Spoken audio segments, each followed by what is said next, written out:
street vendors, and open market remain the most popular way to purchase goods like soaps, milk, and other household items today. But there is one major challenge, which is distribution.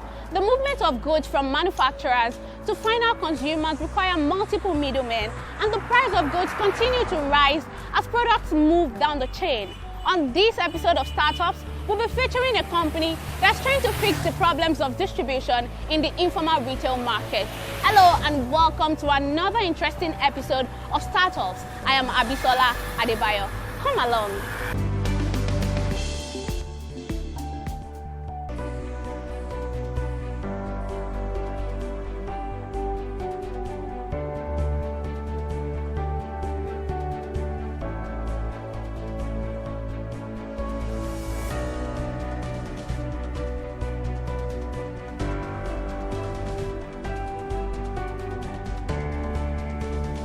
Our focus is consumer goods, right? So you're thinking retail products, the most essential items, food, toiletries, home care, the items you'll typically go out and buy from a shop, right? Now, in Africa, the bulk of this retail doesn't happen in the big supermarkets. It happens in small neighborhood stores, right? I think the numbers for Nigeria, 96 to 97% happens in small stores. It's about 90% across the continent. So that's the market. If you're a manufacturer, that's the market you're trying to get your products into. And our thing is to create an e-commerce experience for these retailers so they have a platform that they can get everything they need from, right? So for us, it starts with building relationships with these various suppliers.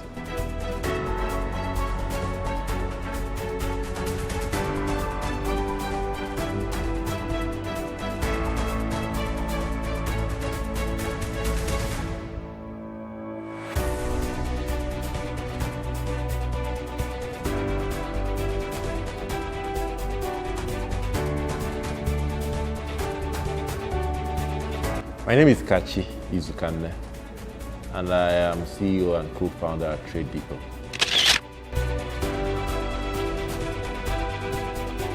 Collectively, informal stores account for almost 98% of all retail sales in the country. Since 2017, TradeDepot has stood as a bridge between manufacturers and retailers, ensuring seamless movement of consumer goods, no matter the destination.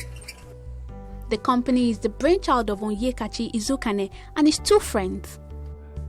After 10 years in the fast-moving consumer goods space, Izukane realized he could use technology to solve the logistics challenge in the sector. He soon quit his job and teamed up with his partners to set up TradeDepot in 2016.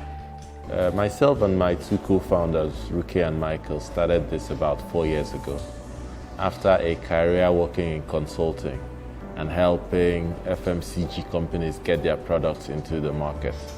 We realized there was an opportunity to build a platform that allowed that to happen at scale, right? And so we kicked this off 2016 at some point, right? And since then, we've been working with quite a few of the consumer goods manufacturers you have in Nigeria, but also in a few other countries across the continent, to get their products into more retail stores. From the point where retailers realize the need for a product to when it is delivered to their doorsteps is what TradeDepot focuses on. The first thing is to get the retailers on our platform, right? Which involves us finding a store that sells provisions, right? And then getting this store to come onto our platform, right? So that's the first thing. And then the second thing is the store needs products. It's running out of detergent, or she needs to get soap, or she needs to buy cereal or whatever, right? They are then able to use our platform to just identify these items that they want to buy and make the request to us. Now, our focus is to make sure that if you make a request to us, we promise you that maximum within 24 hours you get those items delivered. So everything from then on is what we do, right? We take your orders, we identify what it is you want to buy, We get these items packed for you, load it in a van or other vehicle and get it delivered to your shop. So managing this entire process from when you decide you want something to when it is delivered to your store is pretty much what we do. TradeDepot began full operations 3 years ago and now has a network of over 40,000 micro retailers, allowing them to place orders through different platforms, including a mobile app, WhatsApp, USSD, and toll-free phone calls where they can get their orders delivered within 24 hours. Our focus is consumer goods, right? So you're thinking retail products, the most essential items, food, toiletries, home care, the items you typically go out and buy from a shop, right? Now, in Africa, the bulk of this retail doesn't happen in the big supermarkets. It happens in small neighborhood stores, right? I think the numbers for Nigeria, 96 to 97% happens in small stores. It's about 90% across the continent. So that's the market. If you're a manufacturer, that's the market you're trying to get your products into. And our thing is to create an e-commerce experience for these retailers so they have a platform that they can get everything they need from, right? So for us, it starts with building relationships with these various suppliers and aggregating their inventory in our warehouses, right? So that we have this inventory from the different consumer goods manufacturers available, right? And then we build digital platforms for these retailers to then use and make requests for the products they want, right? So if you have a small shop somewhere on the streets of K2 or Accra or elsewhere on the continent, you can simply just identify the items you want and place a request on an app by calling a toll-free line, by chatting over WhatsApp, whatever. And then our job is to identify these items you want and get them across to you by the next day. Despite his experience in the consumer goods space, Izukane and his team still encounter difficulties in running the company.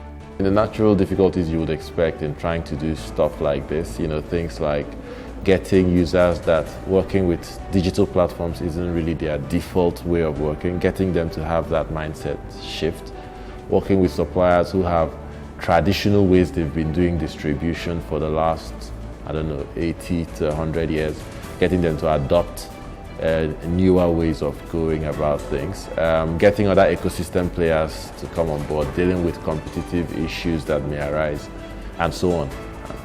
So these are the typical challenges you will encounter, but that's also what makes the process worthwhile, right? Figuring out a solution to each of these problems as they arise.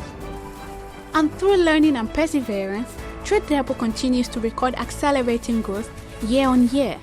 In 4 years, we reckon that we've grown relatively quickly. Today, we service, we are in about 48,000 stores in total that we service, and we account for a decent portion of their basket. It's also been an interesting learning experience because there are just many theories that you have that when you're out there in the field, you find out that this is not realistic or you need to do this a bit differently. And so I think the most important thing in the approach has been taking having that mindset that we're learning and we need to get better at what we're doing by what we learn. The growth in the number of retailers that we service, right? And we've had this really accelerating at quite a rate. We had about 1,600 retailers on the platform in 2018, January. We got that number up to about 15,000 by the beginning of last year. There are 48,000 now. So that is a key milestone. Those are key milestones for us. But also growing the top line sales, right? So it's not just the stores, but how much volume, or what's the volume of business that they're doing on your platform. This is key for us. From a milestone standpoint as well, I think it's key for us that rolling out an additional service. So for the last 5 months now, we've been providing microcredit to the retailers on the platform, right? Which, what we love about it is how transformational it is, right? Just enabling them to have more working capital, seeing these small businesses begin to grow. These are critical milestones. It helps us, you could say that it helps convince us about our mission, the fact that indeed this can really be a leg up for many of these SMEs who are usually excluded. Funding is another challenge faced by retailers, and TradeDepot has also found a way around this issue by providing credit in form of loan to business owners registered with the company. A lot of these folks normally have no way of getting access to credit, not because they wouldn't be credit worthy, but because the structures that exist do not support access to credit for people like this, because there is no data by which you can score them, by which you can decide who gets credit or not, right? But by giving them a platform like this that allows them to build transaction histories, we now have a basis to do the scoring, right? And so based on this scoring, we can identify that actually this person qualifies for credit, and then we extend credit to them. Interestingly, we find that over 80% of the people that we give credit, this is the first time in their lives they are getting credit from any source. Right, so over 80% of our credit recipients are first-time borrowers of any sort. We think that is quite critical. The way the microcredit works is that we look at what you buy and we're like, you know what, we can give you an additional 100,000 naira, if in Nigeria, for you to buy, right? Because we kind of know that you're going to sell off this product. So we give you this at very attractive rates.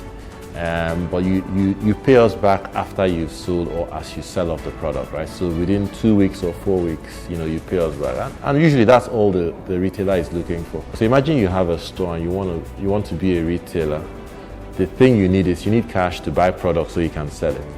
And now you have this proposition in which someone is actually giving you that money and then helping you get the product, and then you sell it, make money, and then you're able to pay back. Right? And then you can do this on a repeated basis, and suddenly you're growing simply because you have access to finance. While many startups have been pushed out of business due to the harsh effects of the COVID-19 pandemic, this logistics company found a way to beat the virus. Again, taking advantage of technology, TradeDepot launched a digital-led distribution during the nationwide lockdown. So instead of losses, the company remained on the gaining side. Distribution requires movement, and we had a restriction of movement. But the net effect on our business was positive, right? Because our business is all about promoting a way of distribution that is digitally led. And so when the lockdown resulted in the traditional distribution channels not being available or being very limited, it significantly increased the urgency for everyone, both the retailers and the manufacturers, to adopt more digital channels, right? So the net effect we saw was a growth in our business, but more importantly, we saw an increased urgency for adoption, both by the retailers and the manufacturers. Aside Nigeria, TradeDepot has a strong presence in other countries. The company is, however, looking to expand into many other African states to become the leading distribution channel for companies on the continent. We think there is an interesting opportunity here to grow to be a leading distribution channel for FMCG, for consumer goods generally across the continent, right? And we see the way the market is evolving. We see a few efforts to do this, across the place. But we certainly think that we're in a good place to grow to be that party that, most consumer goods manufacturers depend on to help them drive their route to market. Conversely, we think as well that we're well positioned to be the ideal supply partner for retail, and we're really very aggressive about our ambitions to look to be that leading party on the continent.